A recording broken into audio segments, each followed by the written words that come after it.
नमस्कार, आप देख रहे हैं ऑनबिल टीवी छत्तीसगढ़ की खबरों के हिंदी बुलेटिन नंबर छत्तीसगढ़ में मैं माही आपका स्वागत करती हूं। बिलासपुर में छत्तीसगढ़ राज्य विद्युत कर्मचारी जनता यूनियन ने अपनी विभिन्न मांगों को लेकर जोरदार प्रदर्शन किया। कर्मचारियों ने कार्यपालक निदेशक CSPDCL कार्यालय पहुंचकर ढोल बजाते हुए विरोध जताया और अपनी मांगों का ज्ञापन सौंपा। प्रदर्शन के दौरान कर्मचारियों ने कहा कि वे दिन रात कठिन परिस्थितियों में काम कर प्रदेश के लाखों उपभोक्ताओं तक निर्बाध बिजली पहुंचाने का कार्य करते हैं, लेकिन आज भी कई मूलभूत सुविधाओं से वंचित हैं। यूनियन ने सभी कर्मचारियों को पुरानी पेंशन योजना का लाभ देने, लाइन परिचारक और संविदा कर्मचारियों का नियमितीकरण करने, ठेका एवं आउटसोर्सिंग व्यवस्था समाप्त करने तथा रिक्त पदों पर जल्द भर्ती करने की मांग उठाई। इसके अलावा कर्मचारियों और उनके परिवारों के लिए सरकारी एवं निजी अस्पतालों में कैशलेस इलाज की सुविधा लागू करने की भी मांग की गई। कर्मचारियों ने वेतन पुनरीक्षण समिति के गठन और तृतीय व चतुर्थ वर्ग कर्मचारियों के लिए करियर प्रोग्रेशन योजना लागू करने की मांग भी रखी। यूनियन का कहना है कि कर्मचारियों के आर्थिक, सामाजिक और पारिवारिक सुरक्षा से जुड़े इन मुद्दों का जल्द समाधान किया जाना बेहद जरूरी है। संगठन ने प्रबंधन से शीघ्र सकारात्मक निर्णय लेने की मांग की है। छत्तीसगढ़ राज्य विद्युत कर्मचारी जनता यूनियन जो है अपने विभिन्न मांगों को लेकर प्रदेश व्यापी चरणबद्ध आंदोलन कर रहा है, जिसमें हम लोगों ने मई महीने में पूरे प्रदेश के जनप्रतिनिधियों को यूनियन के माध्यम से ज्ञापन सौंपा कि बिजली कंपनी में OPS लागू हो, संविदा कर्मियों को नियमित करो, ठेका प्रथा को बंद करना चाहिए और साथ ही 6000 से ऊपर रिक्त पद खाली हैं पूरे कंपनी में, उसको भरें और कंपनी का एकीकरण कर पुनः उसको विद्युत मंडल का स्वरूप दें। इन सब मांगों को लेकर के हम प्रदेश भर में आंदोलन कर रहे हैं बिजली कर्मी, जिसके कड़ी में आज बिलासपुर जो रीजन का हमारा मुख्यालय है और ट्रांसमिशन का जो मुख्यालय है, दोनों जगह के मुख्य अभियंता और ED को हम लोगों ने जो हमारी मांगे हैं उन मांगों का ज्ञापन सौंपा है और ढोल बजा करके इन प्रबंधन को हम जगाने का प्रयास कर रहे हैं कि जागो और नए कर्मियों की भर्ती करो, क्योंकि आज कंज्यूमर हमारे बढ़ते जा रहे हैं। आप देखेंगे कि रोज नई लाइन बढ़ते जा रहे हैं, नए ट्रांसमिशन बढ़ते जा रहे हैं, लेकिन कर्मचारियों की संख्या कम होती जा रही है, जिसके कारण हमारे ऊपर लोड बढ़ रहा है। एक काम मतलब एक आदमी कई कामों को कर रहा है। इसलिए हम चाहते हैं कि जो हमारे रिक्त पद हैं उनको तत्काल भरें और कंपनी को एकीकरण की ओर ले जाएं और OPS तत्काल लागू हो जो 2014 के बाद के कर्मचारी हैं उनके लिए, और संविदा कर्मियों की नियुक्ति हो। अधिकारियों को ये तो पावर नहीं है इनके पास, मगर ये हमारी मांगों को जल्द ही कंपनी प्रबंधन आदरणीय सुबोध सिंह को पहुंचाएंगे और सुबोध सिंह जी हमारी मांगों को लेकर निश्चित ही सरकार को बताएंगे और निश्चित ही मुझे लगता है कि वो एक ऐसे सुलझे हुए IAS हैं। नहीं, ठेका कर्मियों की वजह से इसलिए समस्या है कि जो काम मतलब कर्मियों का जो काम था, जो जहां पर विद्युत कर्मियों को जैसे लाइन स्टाफ है, हेल्पर है, वो काम जो है विद्युत कर्मी करते थे। अब उनको आउटसोर्सिंग के उसमें ठेका श्रमिकों को रख रहे हैं और आउटसोर्सिंग में ऐसी स्थिति कि हमारे पास आउटसोर्सिंग में ऐसे लोग बेचारे बेरोजगार लोग आ रहे हैं और प्रशिक्षित नहीं है, फिर भी मतलब MBA किए हुए लड़के वहां काम कर रहे हैं। तो इससे कहीं ना कहीं भेदभाव का श्रेणी आता है। इसलिए ठेका प्रथा को बंद करके तत्काल उसमें भर्ती कर लें, भर्ती करके नए कर्मी लाएं, जिससे हमारी कंपनी और आगे बढ़े और राजस्व बढ़े। भिलाई टाउनशिप के सेक्टर 7 क्षेत्र में एक बार फिर पीलिया के मामले सामने आने से स्वास्थ्य विभाग और स्थानीय रहवासियों की चिंता बढ़ गई है। शुरुआती जांच में दूषित पेयजल को बीमारी फैलने की संभावित वजह माना जा रहा है। लगातार नए मरीज मिलने के बाद स्वास्थ्य विभाग ने प्रभावित इलाके में निगरानी बढ़ा दी है और लोगों से सतर्क रहने की अपील की है। भिलाई के सेक्टर 7 स्थित वार्ड क्रमांक 67 में पीलिया के 3 नए मरीजों की पुष्टि हुई है। इससे पहले अप्रैल महीने में इसी इलाके की स्ट्रीट नंबर 37A में 9 से 14 अप्रैल के बीच 37 मरीजों की पहचान की गई थी। अब दोबारा नए मामले सामने आने के बाद स्वास्थ्य विभाग पूरी तरह अलर्ट मोड पर आ गया है। जिला सर्विलेंस अधिकारी डॉक्टर CVS बंजारे के अनुसार तीनों मरीजों की हालत फिलहाल सामान्य है और उनका इलाज जारी है। एहतियात के तौर पर मेडिकल मोबाइल यूनिट को प्रभावित क्षेत्र में स्वास्थ्य जांच शिविर लगाने के निर्देश दिए गए हैं। साथ ही पेयजल के नमूने इकट्ठे कर जांच के लिए भेजे गए हैं, ताकि बीमारी फैलने की वास्तविक वजह का पता लगाया जा सके।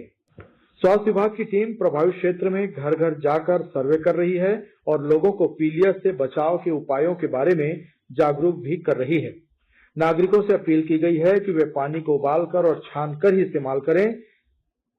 तथा किसी भी प्रकार के लक्षण दिखाई देने पर तत्काल डॉक्टर से संपर्क करें। देखिए, परसों मुझे खबर मिली थी कि 10-12 मरीज हैं पीलिया के, लेकिन निरीक्षण के दौरान कल दोपहर में गया था तो नए केस तो कुछ मिले नहीं। मेरी पूरी टीम लगी हुई है स्वास्थ्य विभाग से, और एक केस था जो परसों डिस्चार्ज होकर आई है, और 2 केस जो है पहले का। तो अभी प्रेजेंट में जो फॉलोअप ट्रीटमेंट चल रहा है वही है, नया केस अभी नहीं मिला था कल की स्थिति में। इससे पूर्व अप्रैल में पीलिया का केस फैला था, तो पाइपलाइन का लीकेज था जिसको बनाया गया था मंदिर के पास सेक्टर 7 पे 37, 36, 38 स्ट्रीट वाले पे। और अभी जो रिपोर्टिंग हुई है 40, 41, 42, 43 और स्ट्रीट 31 सेक्टर 7 का ब्रिज के पास जो है, तो जो पाइपलाइन का बेसिक है, और जिसके लिए मैंने भिलाई नगर निगम के स्वास्थ्य अधिकारी है जावेद अली, उनको खबर कर दिए हैं, और बीएसपी प्रबंधन को भी खबर की गई है ताकि अगर कुछ हो पाइपलाइन लीकेज हो तो अविलंब उसको कंप्लीट रिपेयर करा लिया जाए। साथ ही वर्तमान में अभी MMU जो मोबाइल मेडिकल यूनिट है वो तैनात की गई है, और पानी का टैंकर की व्यवस्था नगर निगम के माध्यम से कराने के लिए बोला गया है। विभाग की ओर से मेरे यहाँ जो भी अगर केस निकलेगा सर्वे किया जा रहा है, पॉजिटिव आता है तो हॉस्पिटल में एडमिट किया जाएगा, और MMU में जॉन्डिस की जांच होती है, अगर उसमें निकलता है तो तत्काल अस्पताल निःशुल्क उपचार किया जाएगा। गौरतलब है कि पहले पीलिया के मामले स्ट्रीट नंबर 37 और 38 तक सीमित थे, लेकिन अब इसका असर स्ट्रीट नंबर 41, 42 और 43 तक पहुंचने की जानकारी सामने आई है। स्थानीय रहवासियों का आरोप है कि पुरानी और जर्जर पाइपलाइन के कारण दूषित पानी की आपूर्ति हो रही है। लोगों ने प्रशासन और बीएसपी प्रबंधन से स्थायी समाधान की मांग की है ताकि भविष्य में इस तरह की स्थिति दोबारा न बनने पाए। हॉर्नबिल टीवी के लिए भिलाई से शमशेर खान की रिपोर्ट। रिसाली निगम की वार्ड 38 की पार्षद पार्वती महानंद की मुश्किलें बढ़ गई हैं। दुर्ग संभाग आयुक्त SN राठौर ने उन्हें कारण बताओ नोटिस जारी कर 25 जून तक जवाब देने का अंतिम मौका दिया है। मामला उनके जाति प्रमाण पत्र से जुड़ा है। आरोप है कि वर्ष 2021 के नगरीय निकाय चुनाव में उन्होंने स्वयं को अनुसूचित जाति वर्ग की गांडा जाति का बताकर आरक्षित सीट से चुनाव लड़ा और जीत हासिल की। शिकायत के बाद हुई उच्च स्तरीय जांच में जिला स्तरीय जाति प्रमाण पत्र सत्यापन समिति ने उनके जाति प्रमाण पत्र को फर्जी बताया है। जांच रिपोर्ट में कहा गया है कि प्रमाण पत्र कथित रूप से कूट रचित दस्तावेजों के आधार पर बनवाया गया था। संभाग आयुक्त ने नोटिस में स्पष्ट किया है कि प्रथम दृष्टया पार्षद आरक्षित वर्ग की पात्र नहीं पाई गई हैं, इसलिए पूछा गया कि उन्हें पद से क्यों न बर्खास्त कर दिया जाए। अब इस मामले की अंतिम सुनवाई 25 जून को होगी। जवाब नहीं देने की स्थिति में एक पक्षीय कार्यवाही करते हुए पार्षद पद से हटाया जा सकता है। छत्तीसगढ़ के मनेन्द्रगढ़, चिरमिरी, भरतपुर MCB जिले से विकास की एक बड़ी खबर आ रही है, जिसमें मनेन्द्रगढ़ जनपद क्षेत्र के अंतर्गत आने वाले ग्राम भौता के ग्रामीणों की 3 दशक पुरानी मांग अब पूरी होने जा रही है। साल 1994 में लगातार पक्की सड़क की मांग कर रहे ग्रामीणों को प्रधानमंत्री ग्राम सड़क योजना के तहत डामरीकृत सड़क की सौगात मिलने वाली है। प्रदेश के स्वास्थ्य मंत्री और क्षेत्रीय विधायक श्याम बिहारी जायसवाल ने इस सड़क निर्माण कार्य का भूमि पूजन कर इसकी शुरुआत की है। लगभग 13.5 किलोमीटर लंबी इस सड़क का निर्माण 10 करोड़ 50 लाख रुपए की लागत से किया जाएगा। कार्यक्रम को संबोधित करते हुए मंत्री श्याम बिहारी जायसवाल ने बताया कि इस मार्ग का लगभग 8.5 किलोमीटर का हिस्सा सालों से बेहद जर्जर स्थिति में था। बरसात के दिनों में यहाँ मोटरसाइकिल से चलना भी नामुमकिन हो जाता था, जिससे ग्रामीणों को भारी दिक्कतों का सामना करना पड़ता था। PMGSY के तहत बनने वाली यह सड़क मध्य प्रदेश की सीमा से लगे कई गांवों को सीधा जोड़ेगी। इससे नारायणपुर, मरवाही, कोड़ा और नेवरी जैसे ग्रामीण क्षेत्रों के लोगों का सफर सुगम हो जाएगा। इसके साथ ही सड़क के बनने से क्षेत्र के कई गांवों के आवागमन की समस्या हमेशा के लिए दूर हो जाएगी। देखिए, आज 2 सड़कों का भूमि पूजन किया गया। एक नारायणपुर में एक भूमि पूजन किया गया और दूसरा भौता पंचायत में किया गया। जो भौता मुख्य मार्ग से बड़का भौता के बीच का जो रास्ता लगभग 8.5 किलोमीटर की दूरी था, वो बरसात के दिनों में वहाँ बाइक तक नहीं जा पाती थी। और आज प्रधानमंत्री ग्राम सड़क योजना का भूमि पूजन हुआ और इससे हमारे कई गांव को लाभ मिलेगा। नारायणपुर भौता के साथ साथ जो हमारा मध्य प्रदेश का सीमा जो लगता है वहाँ तक के लोगों को इसका लाभ मिलेगा। इधर में मरवाही तक के लोगों को, कोड़ा नेवरी इधर के लोगों को आने जाने में मध्य प्रदेश भी जाना होगा तो अब सुगम हो जाएगा। ये बहुत ही महत्वपूर्ण सड़क था जो एक लंबी मांग के बाद माननीय प्रधानमंत्री जी और माननीय मुख्यमंत्री जी ने इसको एक सौगात दिया है। इसके लिए हम सभी हृदय से माननीय प्रधानमंत्री जी का हृदय से आभारी हैं। उद्बोधन के दौरान लगभग 100 किलोमीटर रोड बनने की बात आपने 7 ग्राम पंचायतों में की है। क्या निश्चित रूप से एक हमारे क्षेत्र के लिए एक चमत्कारिक सा माहौल बना हुआ है और जो लोग सपना देखते थे पक्के सड़क का वो सपने साकार हो रहे हैं और 7 पंचायतों में लगभग 100 किलोमीटर पक्की सड़क बन रही है अब या फिर बनने जा रही है। रायपुर शहर जिला कांग्रेस कमेटी अध्यक्ष श्री कुमार शंकर मेनन के नेतृत्व में स्वर्गीय विद्याचरण शुक्ल की पुण्यतिथि के मौके पर कांग्रेस भवन गांधी मैदान में श्रद्धांजलि कार्यक्रम आयोजित किया गया। कार्यक्रम में कांग्रेस पदाधिकारियों, जनप्रतिनिधियों एवं कार्यकर्ताओं ने स्वर शुक्ल के चित्र पर पुष्पांजलि अर्पित कर उन्हें भावभीनी श्रद्धांजलि दी। पुण्यतिथि कार्यक्रम के मौके पर वक्ताओं ने स्व विद्याचरण शुक्ल के राजनीतिक जीवन, जनसेवा और छत्तीसगढ़ के विकास में उनके योगदान को याद किया। इस दौरान कांग्रेसी नेताओं ने कहा कि स्वर शुक्ल ने अपने लंबे सार्वजनिक जीवन में लोकतांत्रिक मूल्यों और जनहित के मुद्दों को हमेशा प्राथमिकता दी। कार्यक्रम में उपस्थित कांग्रेस जनों ने उनके आदर्शों पर चलने तथा समाज और प्रदेश के विकास के लिए निरंतर कार्य करने का संकल्प लिया। श्रद्धांजलि सभा में बड़ी संख्या में कांग्रेस कार्यकर्ता एवं वरिष्ठ नेता मौजूद रहे।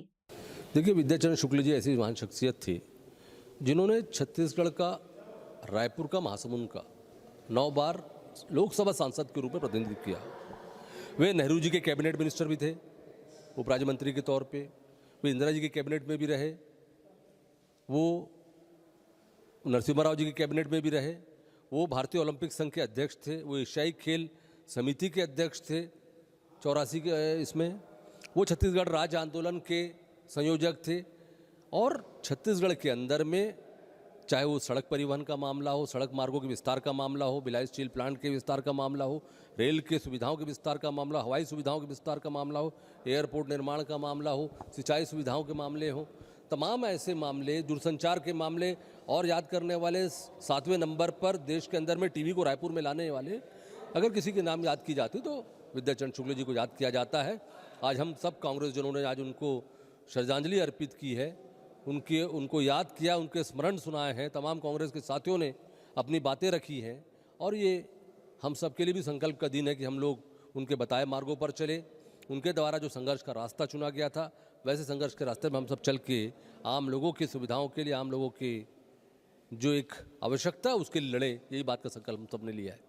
बिलासपुर जिले में अवैध खनन को लेकर एक बार फिर गंभीर सवाल खड़े हो गए हैं। कोटा क्षेत्र के ग्राम सफरी भाटा और पैजनिया के ग्रामीणों ने प्रशासन और खनन विभाग पर कार्यवाही नहीं करने का आरोप लगाया है। ग्रामीणों का कहना है कि लगातार शिकायतों के बावजूद जिम्मेदार अधिकारी चुप्पी साधे हुए हैं। ग्रामीणों द्वारा सौंपे गए शिकायत पत्र में आरोप लगाया गया है कि एक व्यक्ति द्वारा पिछले कई वर्षों से अवैध रूप से मुरुम, मिट्टी और रेत का उत्खनन किया जा रहा है। शिकायत में यह भी दावा किया गया है कि शासकीय भूमि पर कब्जा कर बड़े पैमाने पर खुदाई की गई है, जिससे जमीन पर गहरे गड्ढे बन गए हैं। ये सफरी भाटा ग्राम जो हमारे तगतपुर ब्लॉक में पड़ता है, वहाँ जितेंद्र लहरे, पिता नारायण लहरे और नारायण लहरे, इन लोगों के द्वारा अवैध रूप से वहाँ जमीन को कब्जा कर करीब 5-6 एकड़ जमीन को कब्जा कर वहाँ से 10-20 फीट मुरुम निकाल के बेच चुके हैं पूर्व में, और अभी भी वो लगातार अपनी कार्रवाई जारी रखे हुए हैं। और जो वहाँ से आम रास्ता था, जो गांव से सफरी भाटा से बीजेपुर के लिए जो आम रास्ता था, उसको भी कब्जा कर लिया। और लोग आते जाते हैं जब, तो उनके पीछे वो कुत्ते पाल के रखा, उनको छोड़ देता है और लोगों को गाली देता है, मारता पीटता है कि अब ये रास्ता बंद हो गया, इधर से नहीं आना जाना है।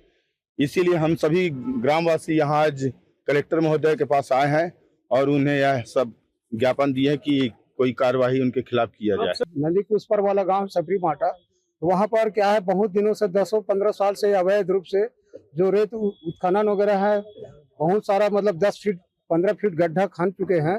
और उसके बारे से कई बार मतलब और शिकायत वगैरह हो चुका है, लेकिन आज तक की शिकायत उसका कोई भी किसी प्रकार का कोई मतलब उसके बारे से कार्यवाही नहीं किए हैं। तो हम लोग सभी लोग जनता लोग पूरे गांव के लोग पहुंचे हैं, कम से कम 100 हैं यहाँ। तो उसी के बारे से यहाँ पर कलेक्टर महोदय के पास आए हुए हैं ताकि उसके बारे से कुछ कार्यवाही किया जा सके। छत्तीसगढ़ प्रदेश तृतीय वर्ग शासकीय कर्मचारी संघ ने अपनी 6 सूत्रीय मांगों को लेकर मुख्यमंत्री के नाम कलेक्टर को ज्ञापन सौंपा है। कर्मचारियों का कहना है कि प्रदेश के लाखों अधिकारी कर्मचारी लंबे समय से अपनी जायज मांगों को पूरा होने का इंतजार कर रहे हैं, लेकिन अब तक कोई ठोस निर्णय नहीं लिया गया है। संघ के पदाधिकारियों ने बताया कि प्रदेश के करीब 4.5 लाख कर्मचारी और पेंशनर महंगाई भत्ता और महंगाई राहत से जुड़े लाभों की मांग कर रहे हैं। साथ ही डीए एरियर्स को जीपीएफ खाते में समायोजित करने की मांग भी उठाई गई है। इस सरकार ने सत्ता में आने से पहले विभिन्न कर्मचारियों के मंचों पर जा कर के कहा था कि जब हम सत्ता में आएंगे तो कर्मचारियों को केंद्र के समान जो महंगाई भत्ता ड्यू है वो दिया जाएगा और उसके एरियर्स की राशि जो है समायोजन की जाएगी आपकी।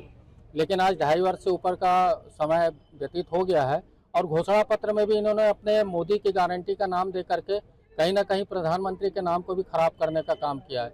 एक तरह से इस सरकार ने कर्मचारियों को ठगने का काम किया है, लेकिन कर्मचारी जो है अपनी मांगों को लेकर के आगे की रणनीति बना करके एक आंदोलन करेगा। आज एक प्रदर्शन ज्ञापन का ध्यानाकर्षण का कार्यक्रम है, जिसे लेकर के पूरे प्रदेश में ब्लॉक, तहसील और जिले स्तर पर क्या लगता है कहाँ छत्तीसगढ़ शासन जो जन घोषणा पत्र में जो वादे किए गए थे कर्मचारियों के लिए 3 वर्ष होने के बाद भी आज तक उस पर किसी प्रकार का अमल नहीं किया जाने से प्रदेश के कर्मचारियों में निराशा और आक्रोश व्याप्त है।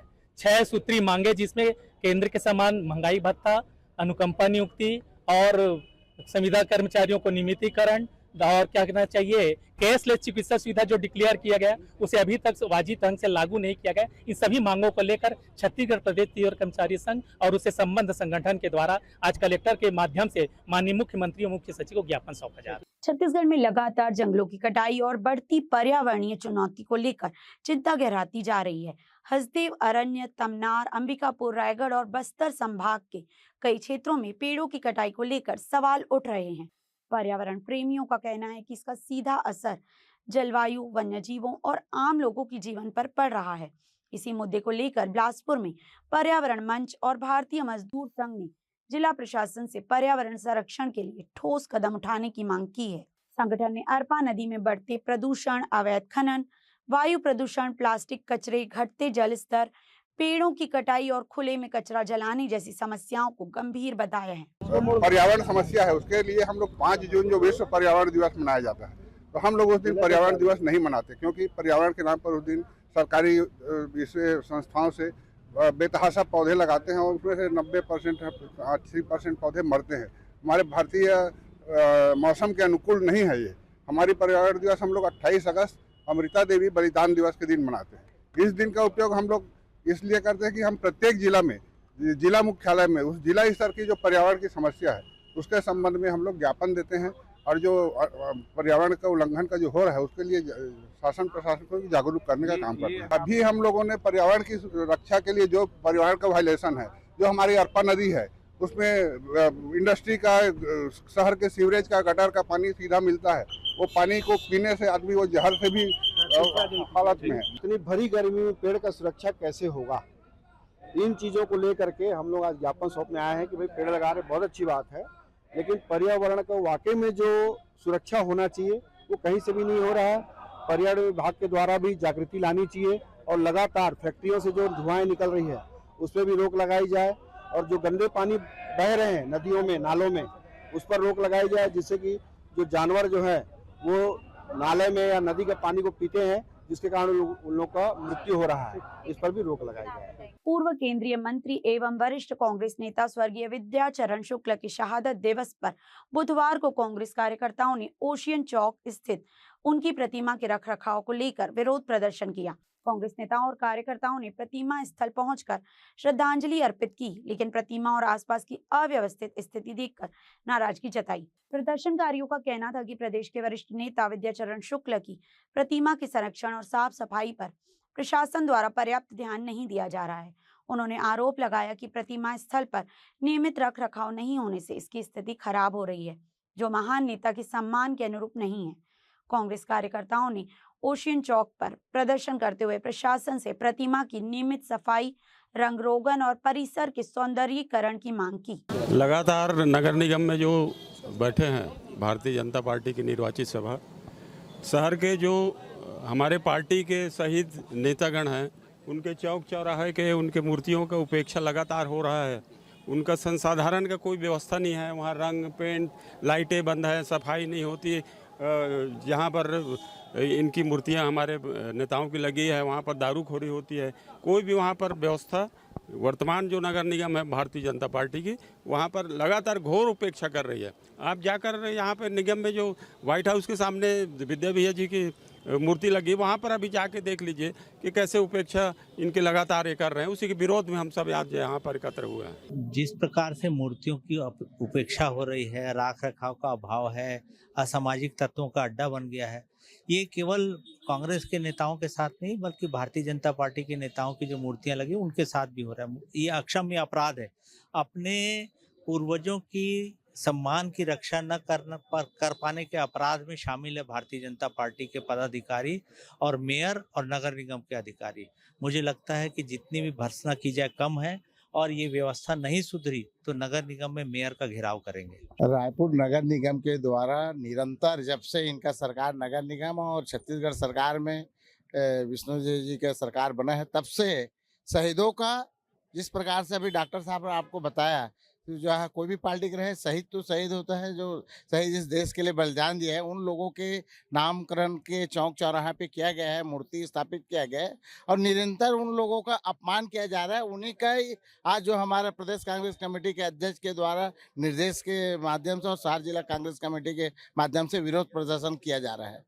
रायपुर के रावा भाटा बिरगांव में आयोजित सुशासन तिहार जन निवारण शिविर कार्यक्रम में भाजपा और कांग्रेस कार्यकर्ताओं के बीच जमकर धक्का मुक्की हुई। कार्यक्रम स्थल पर दोनों पक्षों के कार्यकर्ता शासकीय विकास की योजनाओं के मुद्दे को लेकर आमने सामने आ गए, जिसके बाद स्थिति तनावपूर्ण हो गई। प्रत्यक्षदर्शियों के अनुसार विवाद बढ़ने पर दोनों पक्षों ने पुलिस द्वारा लगाए गए बैरिकेड को तोड़ दिया और एक दूसरे के खिलाफ नारेबाजी करते हुए भिड़ गए। देखते ही देखते मौके पर अफरा तफरी का माहौल बन गया। स्थिति को नियंत्रित करने के लिए पुलिस बल को हस्तक्षेप करना पड़ा। पुलिस अधिकारियों ने तत्काल दोनों पक्षों को अलग कर माहौल शांत कराया। घटना के दौरान कुछ कार्यकर्ताओं को मामूली चोटें आने की भी जानकारी मिली है। घटना के बाद कार्यक्रम स्थल पर अतिरिक्त पुलिस बल तैनात किया गया। पुलिस मामले की जांच कर रही है और घटना में शामिल लोगों की पहचान की जा रही है। फिलहाल क्षेत्र में स्थिति नियंत्रण में बताई जा रही है।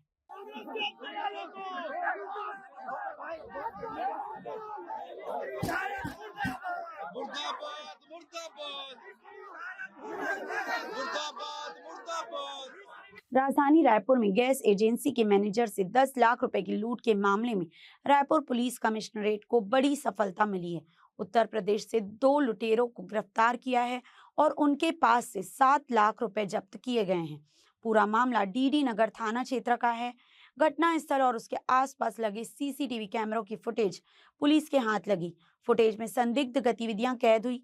पुलिस तकनीकी साक्ष्यों और सीसीटीवी के आधार पर आरोपियों की पहचान हुई है। आरोपी पिछले 1.5 महीने से वारदात को अंजाम देने के लिए रेकी कर रहे थे। आरोपियों के उत्तर प्रदेश फरार होने की पुख्ता जानकारी मिली। इसके बाद तत्काल एक विशेष टीम को उत्तर प्रदेश रवाना किया गया। टीम ने संभावित ठिकानों पर लगातार दबिश देते हुए 2 शातिर आरोपियों को धर दबोचा। गौरव तिवारी और आशीष को पुलिस ने गिरफ्तार किया है। वहीं मामले में 3 आरोपी अभी भी फरार हैं। 6 तारीख को डीडी नगर थाना क्षेत्र अंतर्गत एक लूट की घटना सामने आई थी, जिसमें प्रार्थी श्रवण साहू के द्वारा ये बताया गया कि उसने 10,25,000 का कैश लेके जा रहा था एक कॉर्पोरेट ऑफिस से। तो वो कार में जा रहा था और उसके साथ 10,25,000 का लूट हुआ है बोल के एक एफआईआर दर्ज किया गया है। टोटल अभी इसमें 7 लाख का कैश और एक घटना में जो यूज किए है एक्टिवा गाड़ी, उसका हम लोगों ने बरामद किया। तो टोटल 7.5 लाख का मशूका अभी तक रिकवर हुआ है। ये पूछताछ करने में गौरव तिवारी से ये पता चल रहा है कि ये लोग काफी पहले से इसका प्लानिंग कर रहे थे। लगभग 1.5 महीने से ये लोग उस एरिया को रेकी करना और उस टारगेट को आइडेंटिफाई करना कि इस ऑफिस से लोग हमेशा शाम को कैश लेके निकलते हैं, उसका एनालिसिस किया गया है और एक दिन पहले प्रॉपर रेकी करके 6 तारीख को घटना का अंजाम दिया गया है। तो अभी बाकी 3 लोगों के लिए टीम यूपी में लगी है। जल्दी उसको गिरफ्तार करके बाकी के अमाउंट भी रिकवर कर लेंगे। आज के बुलेटिन में बस इतना ही। मुझे दीजिए इजाजत। देखते रहिए हॉर्नबिल टीवी।